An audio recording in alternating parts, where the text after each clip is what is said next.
আমাদের আজকের রেসিপি হচ্ছে কড়াইশুঁটি দিয়ে পনিরের তরকারি। আমি কিছু পনির 200 গ্রাম মতো পনির নিয়ে পিস পিস কেটে নিয়েছি। মশলার জন্য টমেটো, দুটো বড় সাইজের টমেটো নিয়েছি আর আদা নিয়েছি, এটাকে পেস্ট করে নেব।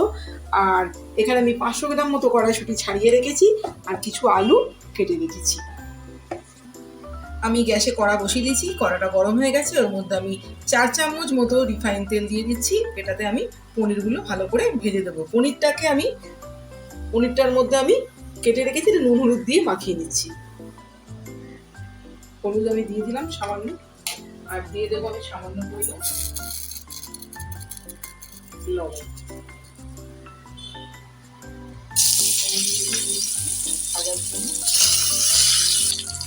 পনিরটাকে আমি হালকা আঁচে এরকমভাবে ভেজে নিয়েছি। আমি পনির ভেজে বার করে নিয়েছি। অবশিষ্ট তেলটার মধ্যে আমি 1 চামচ মতো গোটা জিরে দিয়ে দিলাম। এবার আমি কেটে ধুয়ে রাখা আলুগুলো ওর মধ্যে আমি দিয়ে দিচ্ছি।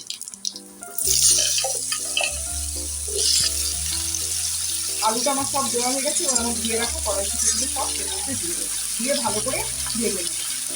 আমি মশলাটা পেস্ট করে নিয়েছি, আদা টমেটোটা বেটে নিয়েছি। আমি অন্য আরেকটা কড়া গ্যাসে বসিয়ে দিয়েছি। এর মধ্যে আমি 2 চামচ মতো রিফাইন তেল দিয়ে দিচ্ছি।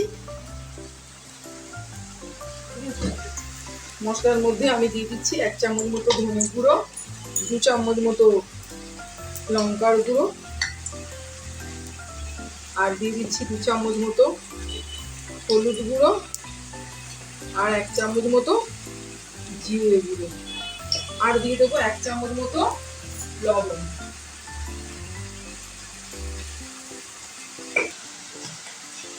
তেলটা গরম হয়ে গেছে, রেডি করে রাখছি।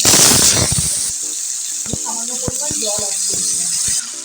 এদিকে আলু কড়াইশুঁটিটা আমার হালকা ভাজা হয়েছে। এর মধ্যে আমি পরিমাণ মতো লবণ দিয়ে দিচ্ছি। আমি এখানে 3 চামচ মতো লবণ দিয়ে দিচ্ছি। তরকারিটা আমি মোটামুটি শুকনো করবো। এটা 4 জনের মতো রান্না আমি করছি। মশলাটা আমার কষা হয়ে গেছে। আমি এর মধ্যে দিয়ে দিচ্ছি সামান্য পরিমাণ, 1 চামচ মতো গরম মশলা দিয়ে ভালো মতো মিক্স করে দেবো। মশলাটা আমার ভালো মতো কষা হয়ে গেছে। রেডি করে রাখা মশলাটা ভাজার মধ্যে আমি দিয়ে দিলাম, আলু কড়াইশুঁটি দিয়ে ভালো করে মিক্স করে নেব। মশলাটা আমার ভালো মতো মিক্স করে নিয়েছি। এবার এর মধ্যে আমি 1 গ্লাস মতো জল দিয়ে দিচ্ছি, যাতে এটা সিদ্ধ হয়ে যায়। সবজিটা আমার সিদ্ধ হয়ে গেছে। এবার আমি ভেজে রাখা পনিরগুলো সব এর মধ্যে দিয়ে দেব।